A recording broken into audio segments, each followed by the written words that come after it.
17 मार्च यानी कि फकत 5 माह पहले तक आप दावा कर रहे थे कि मैंने नून लीग, मैंने जमात नहीं छोड़ी। इन 5 माह में क्या बदल गया डॉक्टर साहब? 8 महीने मुझे सोचने में लगा। वो कहते हैं ना कि तर्क तल्लुकात को एक लम्हा चाहिए, लेकिन तमाम उम्र मुझे सोचना पड़ा।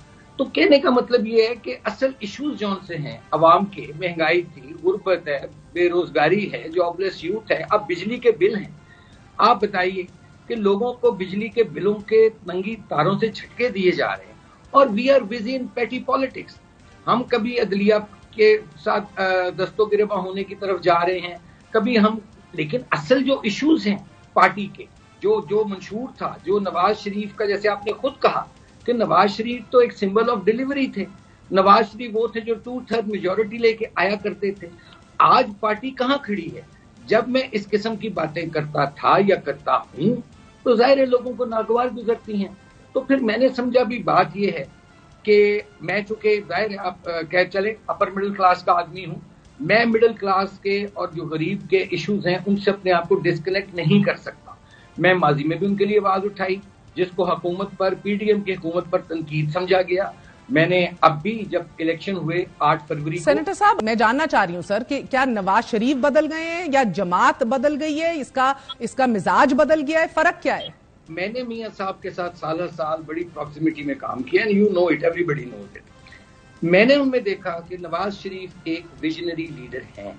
नवाज शरीफ साहब एक आजादाना फैसले और बड़े मुश्किल तरीन फैसले भी करने की सलाहियत रखते थे, लेकिन अनफॉर्चुनेटली कुछ अरसे से मैंने देखा कि उनको बेबस किया गया है।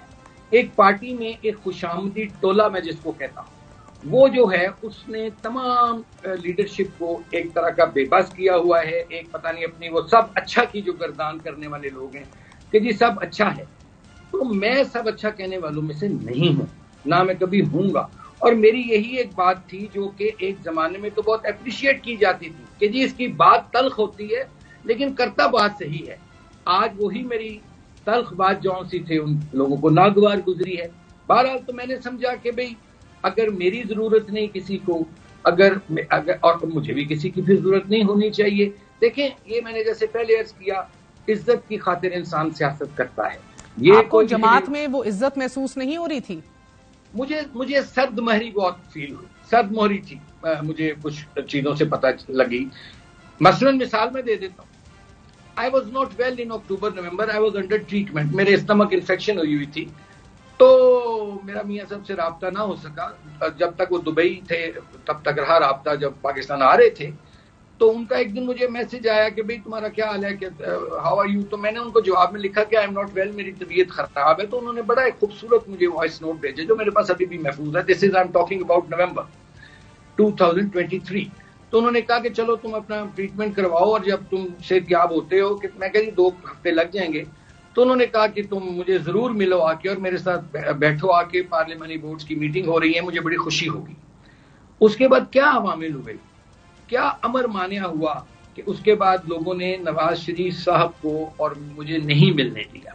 इसका जवाब या नवाज शरीफ साहब दे सकते हैं या वो लोग जिनको मैं कहता हूं कि पॉलिटिकल टॉडलर्स हैं, जिनको कोई कॉम्पिटेंसी नहीं है जिनमें, और अनफॉर्चुनेटली वो पार्टी के जो मामलात हैं उन पर असरअंदाज हुए हैं। और उसका नतीजा ये निकला है कि आज आप खुद देखिए कि पीएमएलएन कहाँ खड़ी है। एक पेटी पॉलिटिक्स, एक पावर पॉलिटिक्स, एक इल्जामात की सियासत, काउंटर इल्जामात की सियासत। अवाम कहाँ है इस सारी नवाज शरीफ साहब की सियासत में, पीएमएलएन की सियासत में? मुझे बताइए अवाम कहाँ खड़े हैं, पुअर मैसेज कहाँ है, गरीब मिडिल क्लास कहाँ है?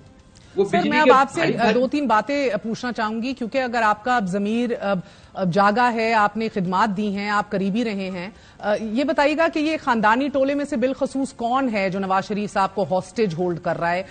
And if he was indeed a leader who could make bold decisions and timely बरवक्त फैसले कर सकते थे, वो सलाहियत आज खत्म हो गई या कोई हॉस्टेज ही रख रहा है ना, कोई रोक रहा है उन्हें? और he is a changed man sir, और he did not have the facilities that you are claiming that he had to begin with. देखिए, मेरी उनसे अब लेटली तो कोई मुलाकात हुई नहीं। आखिरी मेरी मुलाकात उनकी हुई थी जॉइंट सेशन जब था, जब जरदारी साहब का प्रेसिडेंट का इलेक्शन था, तो एक सरे राह मैंने उनको सलाम दुआ उनसे खैरियत दरियाफ्त की। میں کسی ایک فرد واحد کا مہر بی بی نام نہیں لے سکتا، مجھے عادت بھی نہیں ہے نام سر 1 2 3، لیکن میں عرض کر دوں یہ آپ سمجھ جائیں گی، یہ وہی خوش آمدی ٹولہ ہے جس نے ایکسٹینشن کے لیے بھی میاں صاحب کو رضامند کیا، جو کہ میاں صاحب رضامند نہیں تھے، اور انہوں نے یہاں تک کہا کہ یہ بھاری دل سے یہ فیصلہ کیا جا رہا ہے باجوہ صاحب کی ایکسٹینشن کا۔ یہ وہی خوش آمدی ٹولہ ہے جو کہ میاں صاحب کو جنہوں نے پی ڈی ایم کی گورنمنٹ بننے کے بعد الیکشن میں نہیں جانے دیا، اور 16 ماہ کا جو مہنگائی ہوئی، بے روزگاری ہوئی، اس کا ملبہ پھر جو گرا نون لیگ پر، اس کا پھر گزارا آپ نے 8 فروری کو دیکھ لیا۔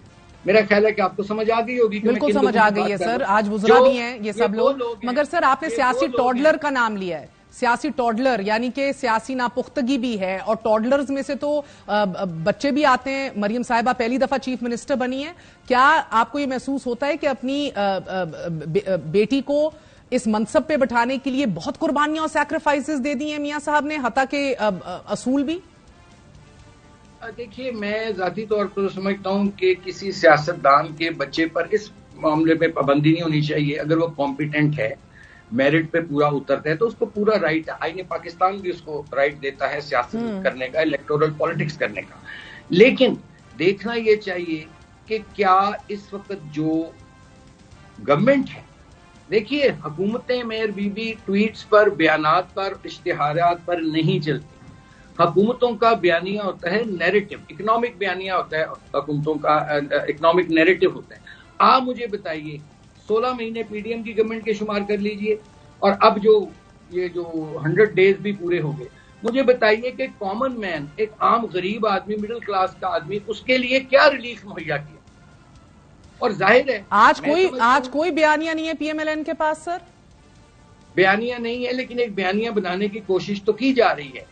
جو یہ ایک جوڈیشری کو جس طرح مخاطب کیا جا رہا ہے، وہ ایک بیانیہ بنانے کی کوشش کی جا رہی ہے، لیکن میں سمجھتا ہوں کہ ایسے جو کنفرنٹیشن والے بیانیے ہیں، ان سے ماضی میں بھی نقصان پہنچا ہے ملک اور قوم کو، اور آئندہ بھی اس کا احتمال ہے۔